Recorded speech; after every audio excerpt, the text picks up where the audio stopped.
The show, a breathtaking drama. The location, a river in Africa. The main protagonists, crocodiles. Supporting actors involved, everything Africa's wildlife has to offer.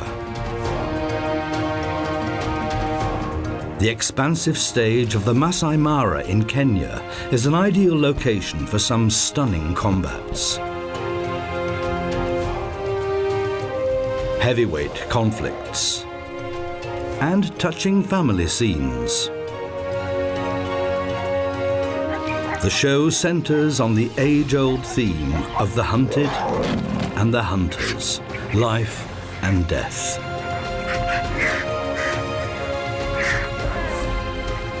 But none of the other protagonists can match this one, the killer that comes out of the water.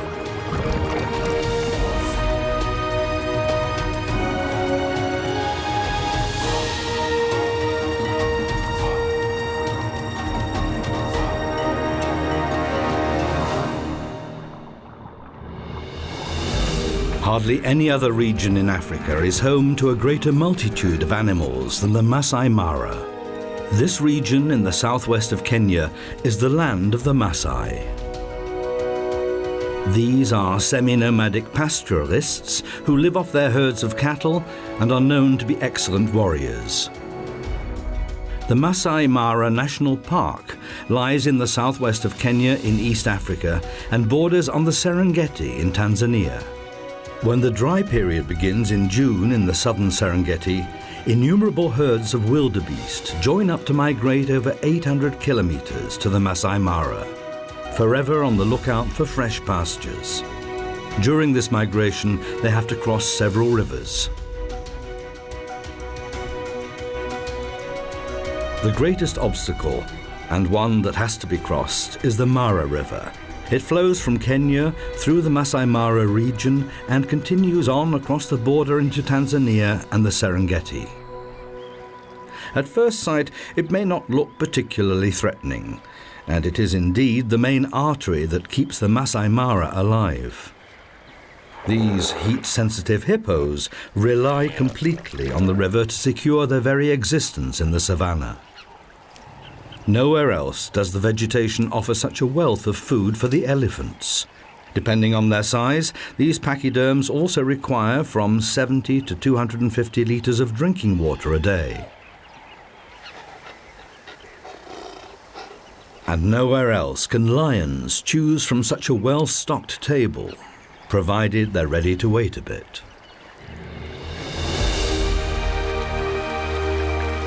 The Mara River is the only river in this region that carries water all year round. Only here can the yellow-billed stork trawl the bottom of the river shallows for an endless supply of fish. Only here can the heavy-hoofed animals of the Masai Mara find drinking water in plenty.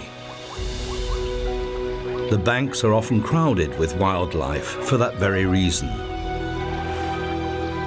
That slip could have ended in tragedy. Because for many animals, the Mara River that meanders for nearly 400 kilometers through the savannah is the most hazardous river in the whole of Africa. Because of these fellows. Crocodiles spend the majority of their lives just lying around in their armored skins, doing nothing. As cold-blooded animals, they can only regulate their body temperature through their own activities. They have to enjoy extensive sunbathing sessions to enable them to carry out their sorties underwater. The webs between their toes on the rear feet help them to swim.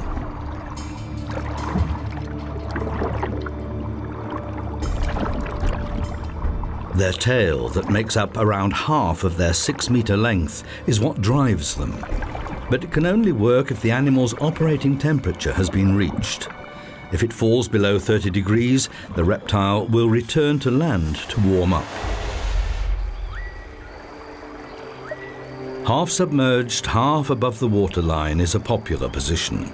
That way one can keep warm and look as harmless as a large piece of wood. But can mutate into an underwater torpedo in an instant. At the moment, though, there is little prey to go for, so a more leisurely pace is perfectly acceptable. Walking along the riverbed uses less energy than those powerful flicks of the tail.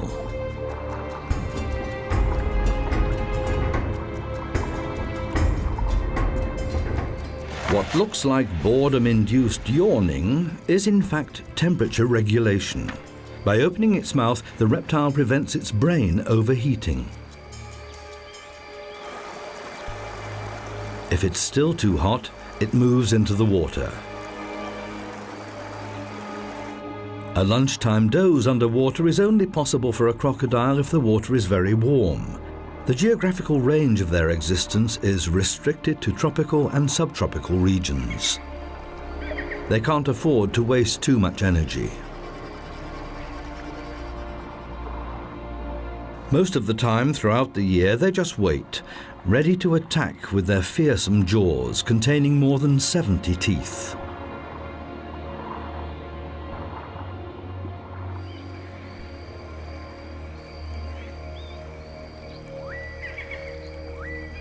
Crocodiles share their habitat with hippos. In the Masai Mara, there are especially large numbers of hippos. These socially orientated animals form small herds of up to 30 individuals. Underwater, these heavyweights even look elegant thanks to the buoyancy effect of the water.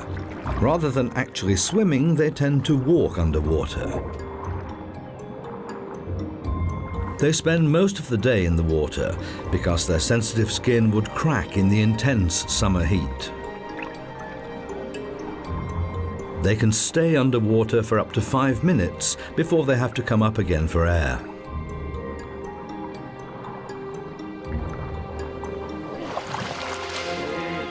As a rule, one older bull will live together with a group of females and their young.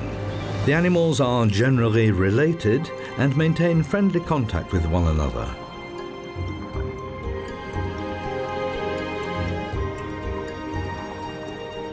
As long as there is sufficient water in the river, there are no grounds for rivalry.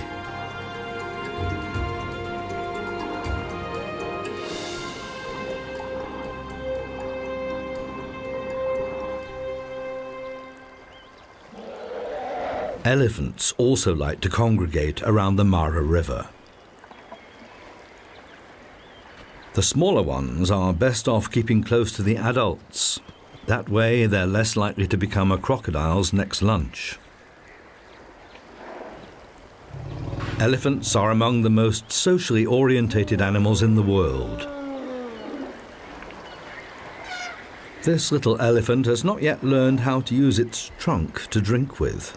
That muscular appendage is still in the way.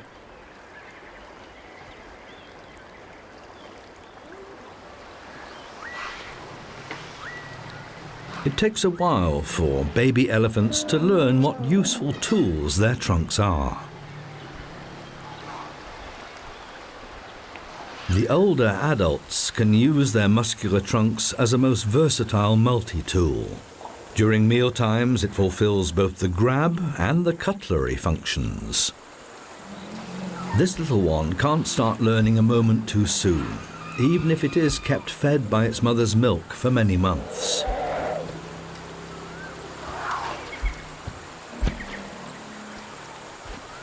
In greetings, the trunk acts as a handshake appendage, and the mutual smells tell the other party the identity of the caller. And if it's not quite long enough to scratch with, one can always use a termite hill.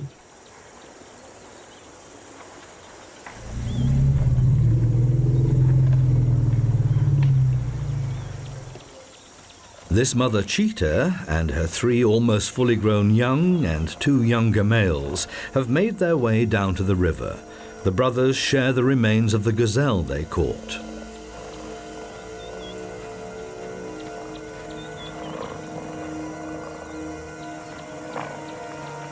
But the female cheetah also has to get some fresh food in for the family. The youngsters follow her, hopefully.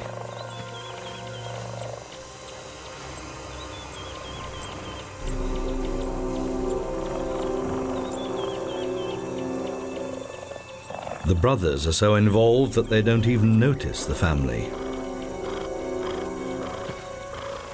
This one has been distracted. One youngster has discovered the hidden camera. But the mother has her sights on something else. What is that thing that neither runs away nor attacks?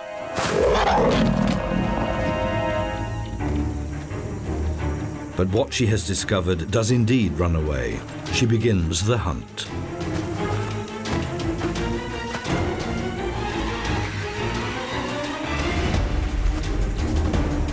A hare can accelerate up to 70 kilometers an hour, but the cheetah is even faster. This big cat can even reach speeds of 100 kilometers an hour over short distances.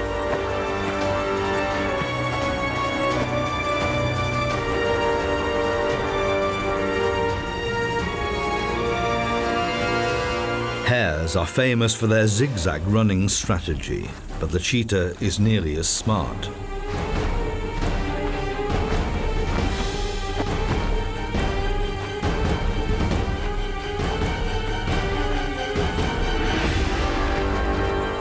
The big cat's strategy is to cause the prey to trip up with a carefully aimed hit of the paw.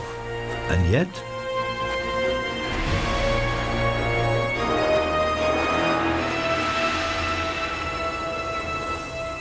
despite that particular failure, no other predator has such a high success rate as the cheetah. Half of its hunting sorties result in a catch. After hunting, the mother needs a long break to protect herself against overheating. The brothers also need time to recover. Full stomachs make one feel sleepy. It's not only the main stretch of the Mara River that is attractive to animals. Its stagnant oxbows are a haven for thriving aquatic vegetation, which has a regular supply of fertilizer thanks to the hippos. The ibises make use of the heavyweight creatures as platforms in their search for insects, some of which they find on the hippos' heads. The crocodiles are even better camouflaged here than in the clear waters of the main river.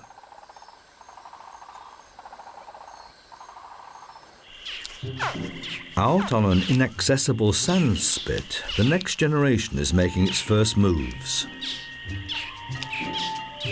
The female will have laid the eggs here 3 months ago in a nest made of sand and vegetation residues. The brooding temperature determines the sex of the young ones. In Nile crocodiles, the young will only be male if the eggs are maintained at a temperature of 32 to 35 degrees.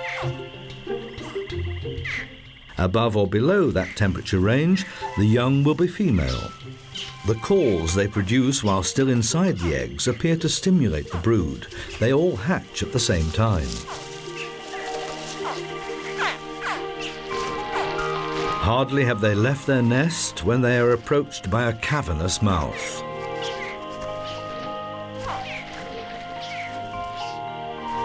Just hatched, and their short lives already at an end? But not a single scale will be damaged. Their mother heard them calling and is transporting them safely to the water. Female crocodiles are extremely caring mothers and keep a watchful eye on their young for quite a while.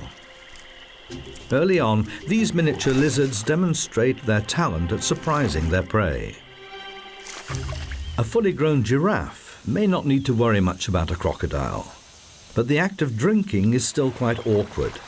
It's not only the fact that they almost have to kneel down to drink. The animal has to apply considerable muscular effort to move its head downwards.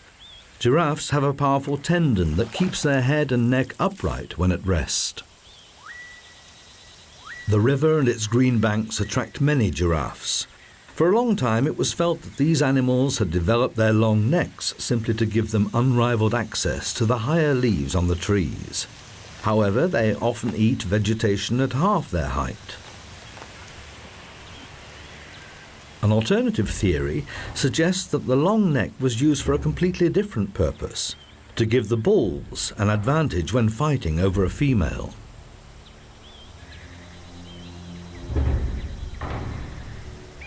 These two young bulls are merely practicing. They're gauging their strikes very carefully.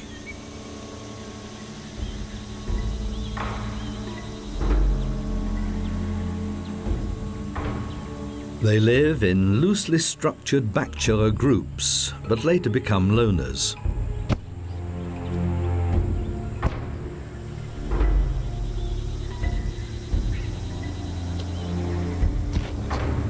If they then meet a rival during the mating period, there will be no consideration for the other.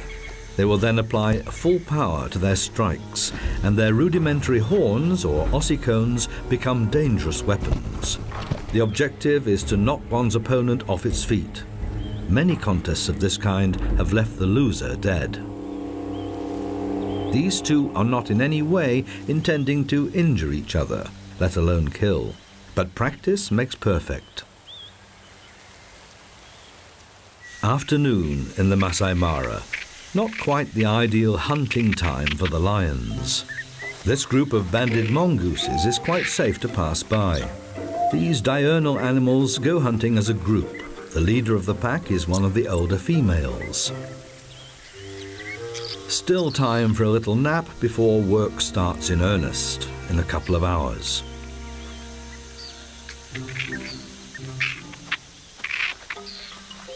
The mongooses scour the terrain for beetles, larvae and other insects. Now and again they dig down a little to unearth a particularly tasty morsel.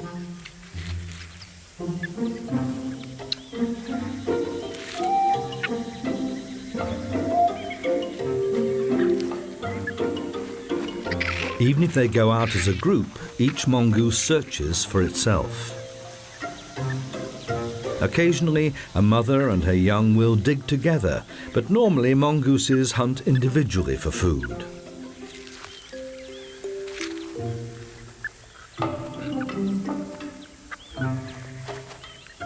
There are nevertheless close ties within the group, which will usually consist of 3 to 4 pairs and their young. In the Masai Mara, this results in groups of around 35 animals. Impala are seldom seen alone.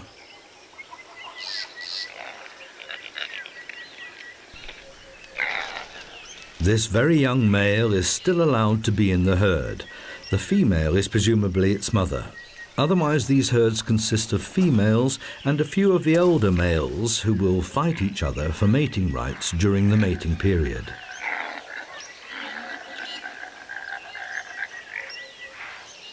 The dominant male will change from time to time at the top of the field. Outside the mating period, they graze peacefully together.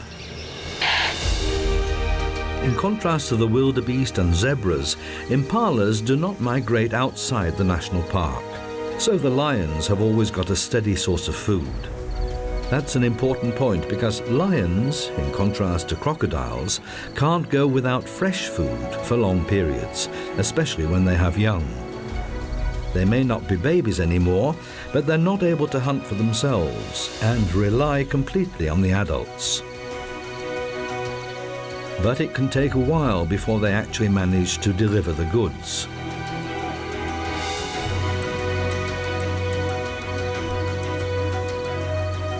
Lions are the only big cats that form a pride and maintain close social contacts. By contrast, the hippopotamus morphs every evening from socially orientated family member to lone individual, each grazing on its own. The hippos have to graze at night, unlike the diurnal zebras. Hippos would not survive extended grazing periods in the blazing sun.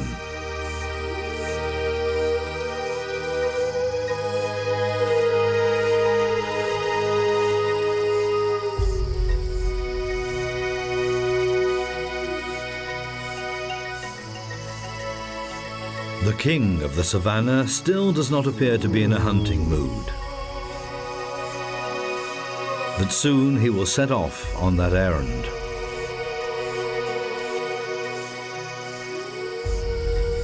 The animals in the Masai Mara have to be constantly on the lookout.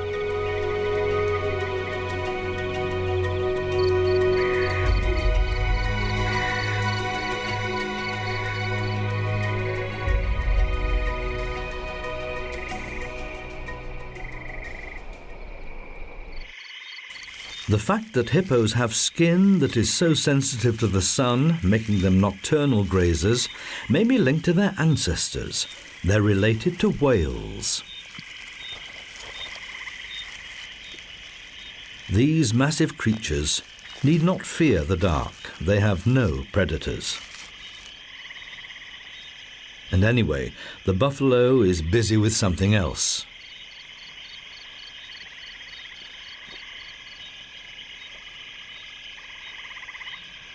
It's in particular the smaller hunters, like the mongooses, that rely on the cover of darkness.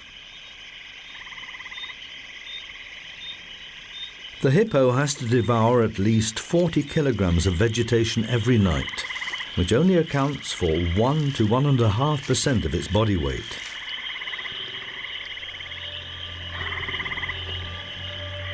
Lions and crocodiles will generally avoid each other.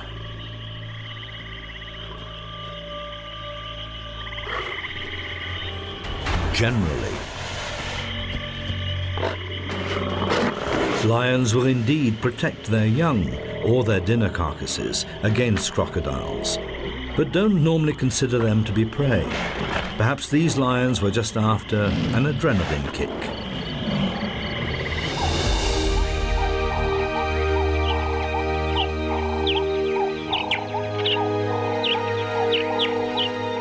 A new day dawns, and with it the start of the greatest drama of the Masai Mara.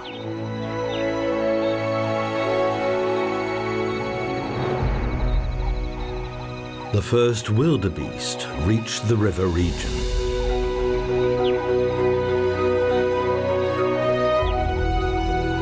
Behind them is an 800-kilometer energy-draining migration.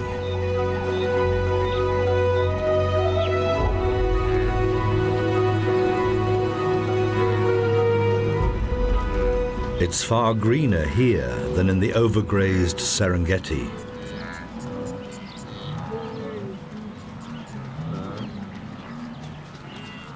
In the Masai Mara, the rain and drought periods are less extreme than in the southern Serengeti. Heavy thunderstorms keep ensuring a supply of fresh water, which benefits the green vegetation. Before the animals embark on the most difficult part of their journey, crossing the river, they enjoy a rest and take the edge off their hunger. They specialize in short grass. It replenishes itself relatively quickly, but is grazed to nothing in a short time, which is why these animals keep searching for new pastures. Their broad mouths, large incisors, and mobile lips make them the perfect lawn mowers.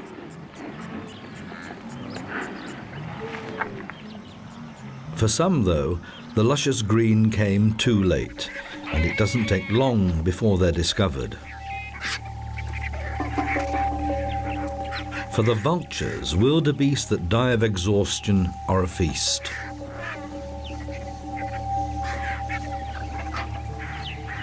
Ruppel's vultures specialize in large carrion, such as wildebeest. The marabou may be larger than them, but the vulture's sharp curved beaks are far superior, both as meat cutting tools and weapons.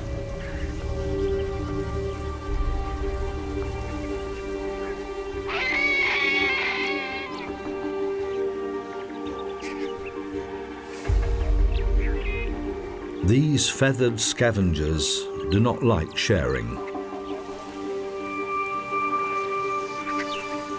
Some are so involved in infighting they forget to eat.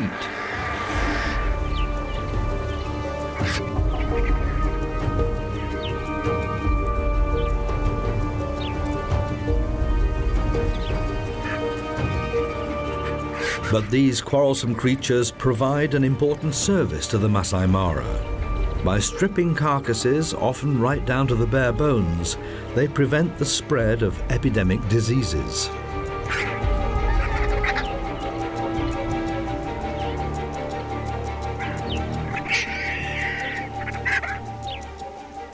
When they're not fighting, Rüppell's vultures can devour as much as a fifth of their own body weight in one sitting. That can be 1 to 2 kilograms. Having eaten their fill, they find taking off a bit cumbersome.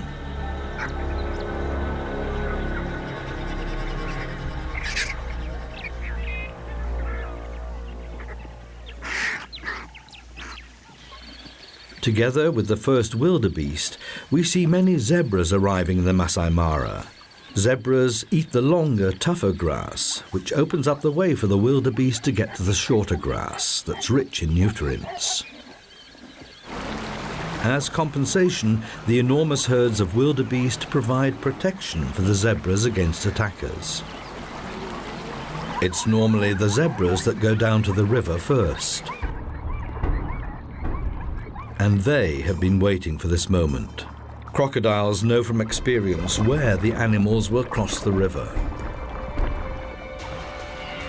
Driven by thirst, the exhausted travelers make their way to the water. As long as the crocs are moving, they will be detected in good time. The lions have also taken up their positions and have already had a successful hunt.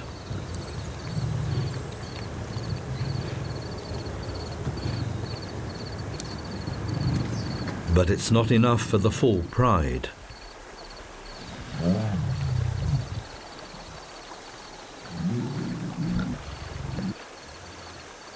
The lions know exactly which points on the river are the easiest for the zebras and wildebeest to cross.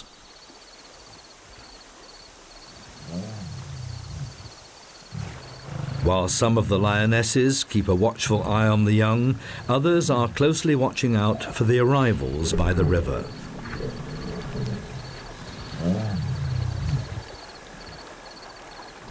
The lionesses, mostly mothers and daughters, sisters, aunts and nieces, form the hunting party.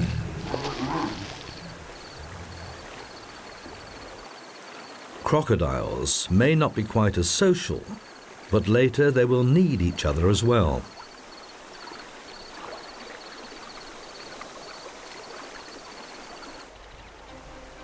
More and more wildebeest gather on the opposite bank.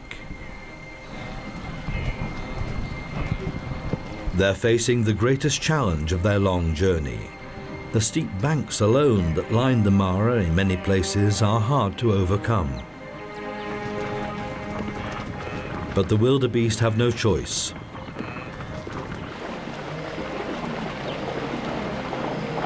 Down by the river, the life-saving herd becomes a liability. Hundreds of animals push their way forwards, leaving no opportunity for escape. The underwater hunters are on their way.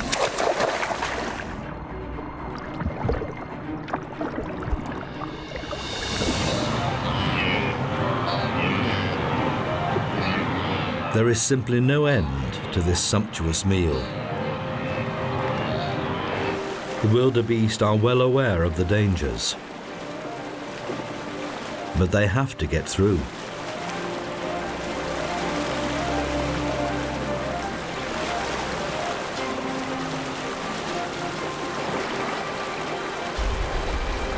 The river literally puts obstacles in their way, and those rocks are often deceptively slippery.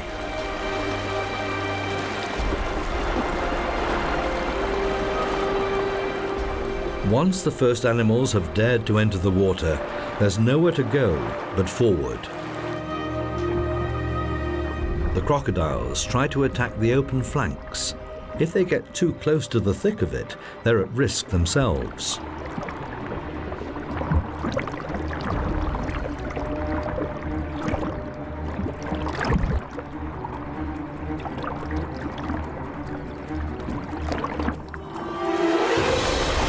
Now the wildebeest have to run the gauntlet. They have managed to reach the safety of the bank.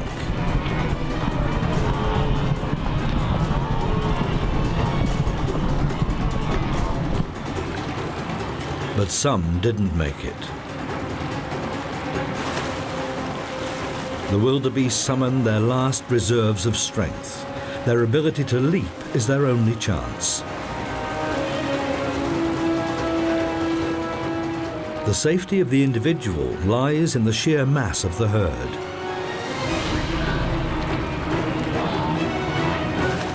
But the crocodiles are not alone.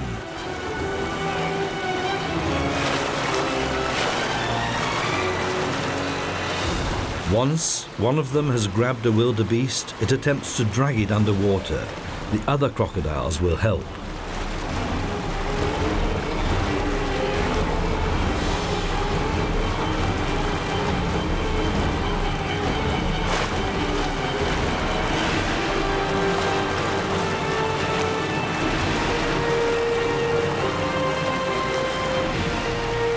Each bite has the force of 2,000 kilos. Crocodiles are merciless opponents.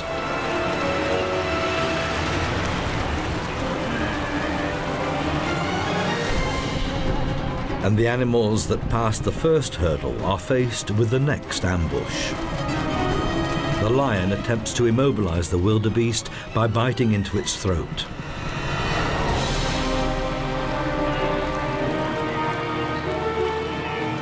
Even if they survive the river, they can still be trampled underfoot.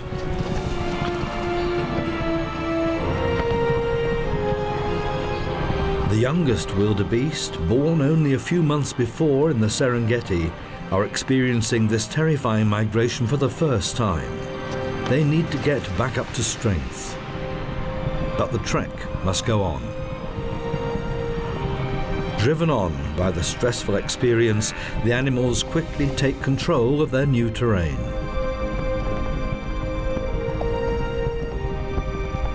This large-scale partnership of convenience will now separate into smaller herds until it's time to return to the Serengeti in 2 months' time, following well-trodden ancestral paths.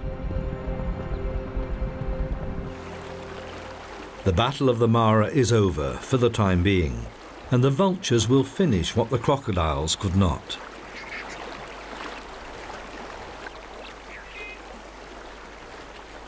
They're still living in the lap of a rare luxury.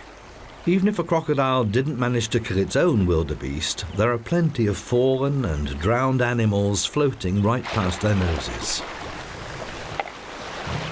After a few days, the carcasses are easier for the crocodiles to tear apart than freshly killed ones. Despite their armory of teeth, crocodiles can't bite off bits of their prey. They have to rip them to pieces by shaking them from side to side. Even though they cooperated in the hunt, they do not like sharing.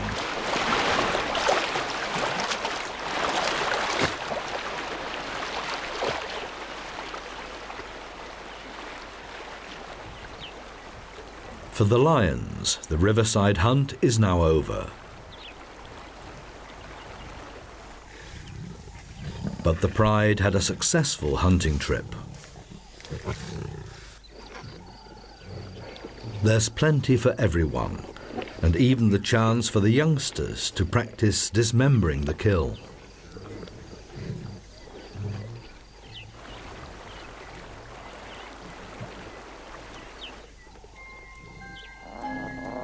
And practicing the fatal bite to the throat.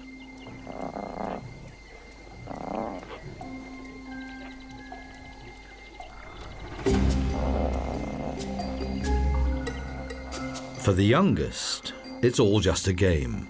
Their teeth are not yet powerful enough to tear the skin. They still need the adults for that.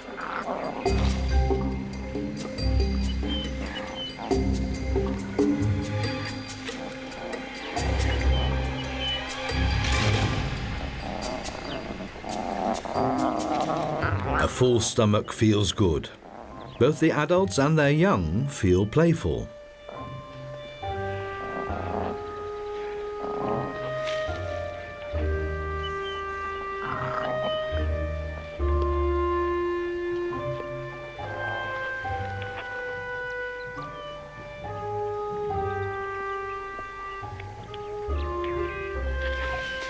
But this unconcerned rollicking can't last long.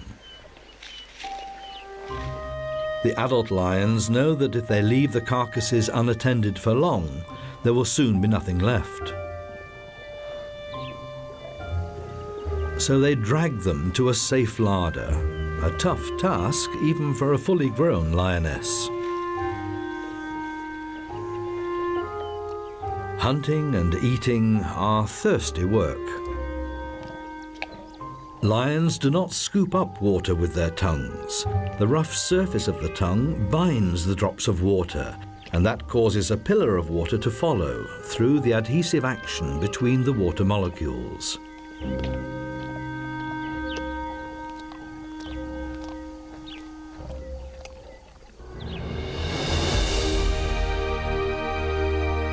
The surface area of the Masai Mara is a mere tenth of the size of the Serengeti.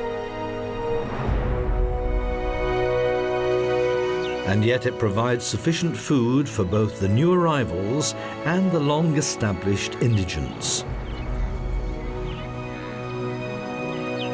Most of the steppe zebras and wildebeest are migrants. These common tsessebi live here permanently. The males like to stand on raised hummocks to keep an eye on their territory and their females. Since both sexes look very similar, the females often copy this behavior to confuse male intruders.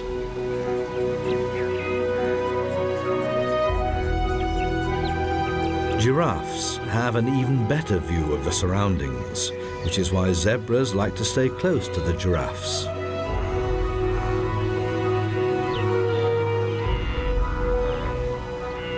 In the searing midday heat, every unnecessary movement is avoided. Even the jackal can't summon the energy to hunt.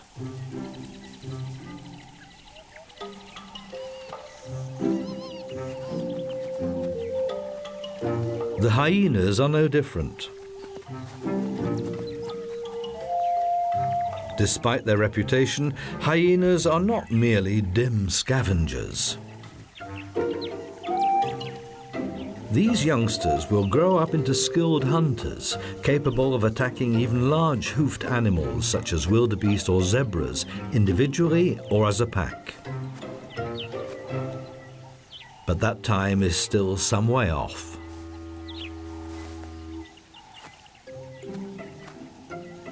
Mother hyenas suckle their young for a year, longer than most other hunters.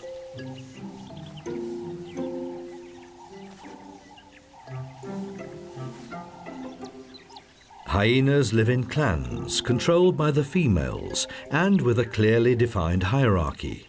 The mother will pass her role on to her cub. Common tsessebi are the preferred prey of hyenas, but not in the merciless midday heat. Nevertheless, even after the Great Migration, the drama of life and death is replayed over and over again in the Masai Mara. An African buffalo has died and has not yet been discovered by scavengers.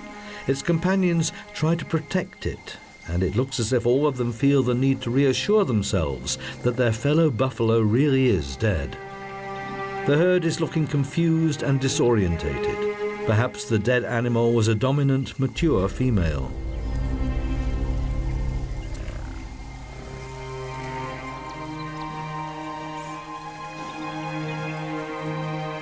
Related cows form a group with a very strict hierarchy.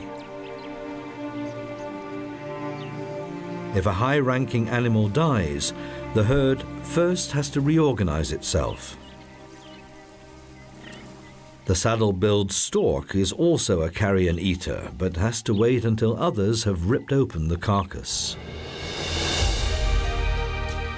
The young tawny eagle is much better equipped.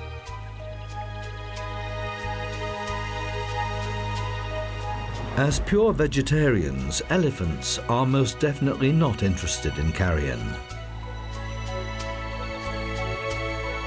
In contrast to popular belief, however, they do not only eat leaves. In the savannah, they eat almost exclusively grass, and lots of it.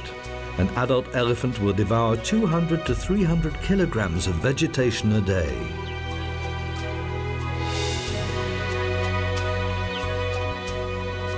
They eat for as much as 17 hours a day, but this does not stop them having a little tiff.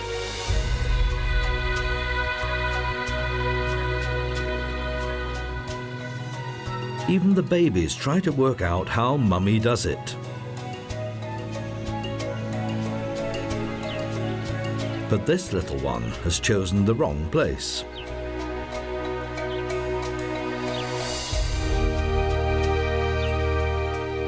Despite gorging themselves in this way, the adolescents need a long time before they're fully grown. Not until they are 20 years old are the bulls in a position to take on other competitors. The herd is not alone. The rare hook-lipped rhinoceros is known to be one of the most dangerous animals in Africa. This herd of elephants is relatively vulnerable because of the young calves. They're not able to run away very fast.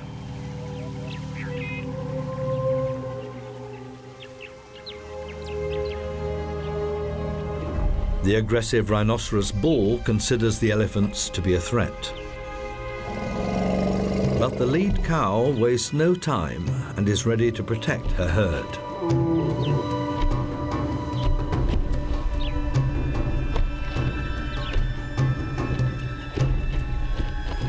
Even a rhinoceros is unlikely to take on a 3-ton heavyweight.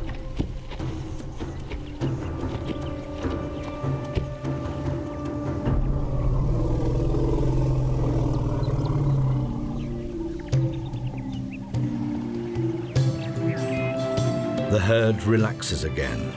The younger ones are practicing contests for later life.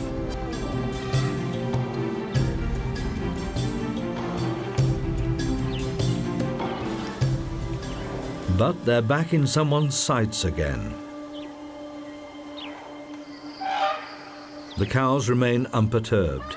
The young are safe as long as they are close.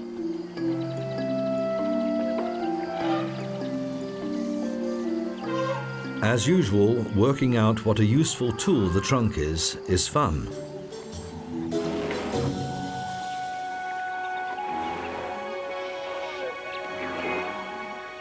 However peaceful the scene may appear to be, the elephants face an uncertain future. Poachers are still keen on killing these majestic animals for their tusks. Every year, the population of African elephants drops by 8%.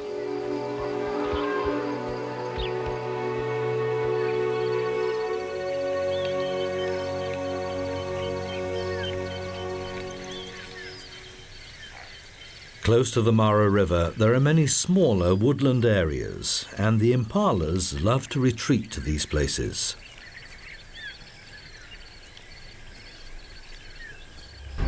One story higher up, an Anubis baboon keeps a watchful eye.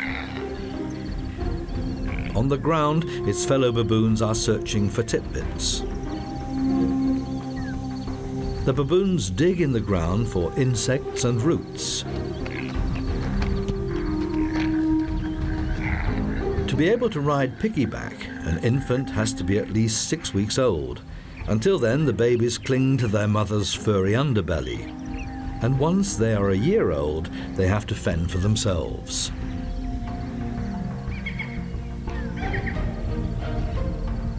At an age of around 3 months, the young begin to take an interest in each other and play together.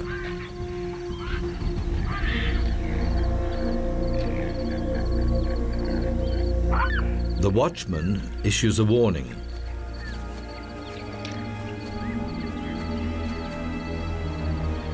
The lion has no chance.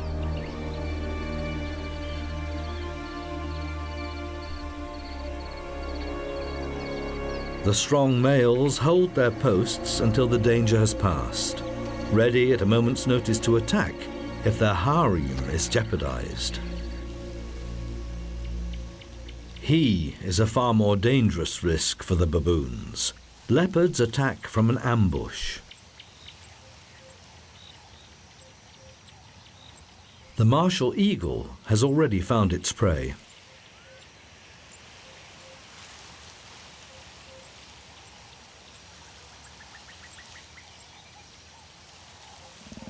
It's still too hot for the leopard. Big cats do not go hunting until dusk. But they are already being watched. Raptors often stay close to larger hunters because there's a good chance that a successful hunt will leave something for them.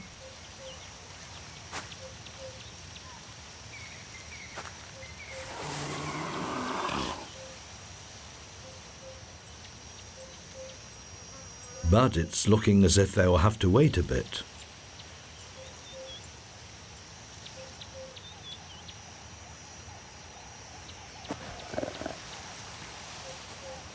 Or will they?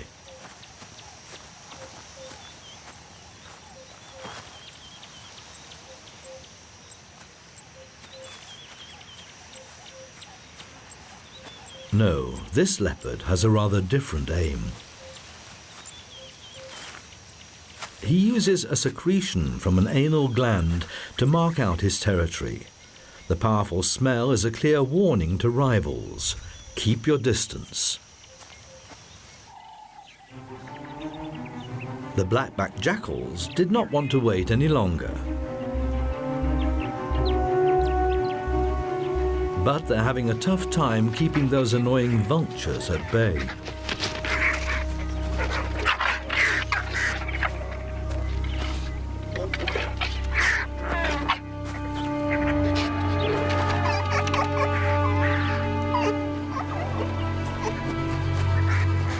The moderately sized hunters are clearly outnumbered by the vultures, and a fair amount of their freshly replaced energy gets used up again.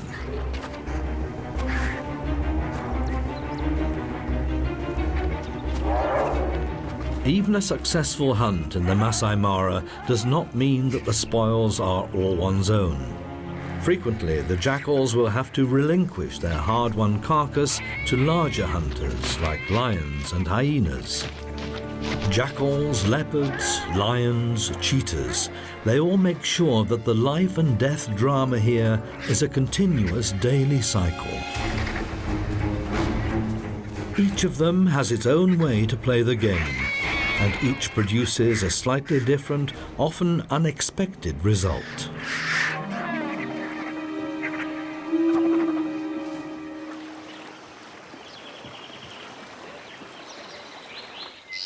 But none of them plays the game in the same dramatic and unusual way as these animals.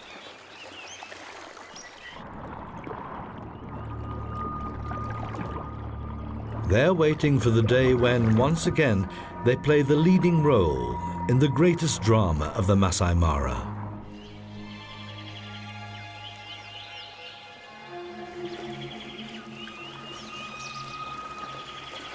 The day the wildebeest crossed the river.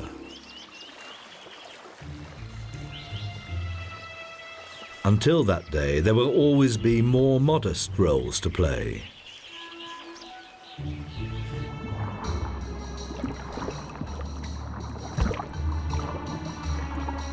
Whether the prey is big or small, the director's instructions are always the same. Has this yellow-billed stork not noticed the living tree trunk?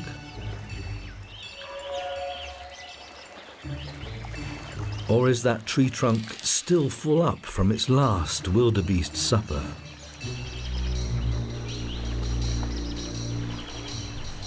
Whichever way it goes, there's permanent tension in the air.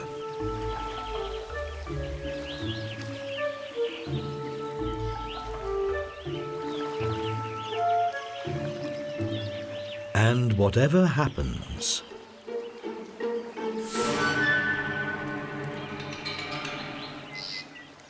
the result is not known in advance.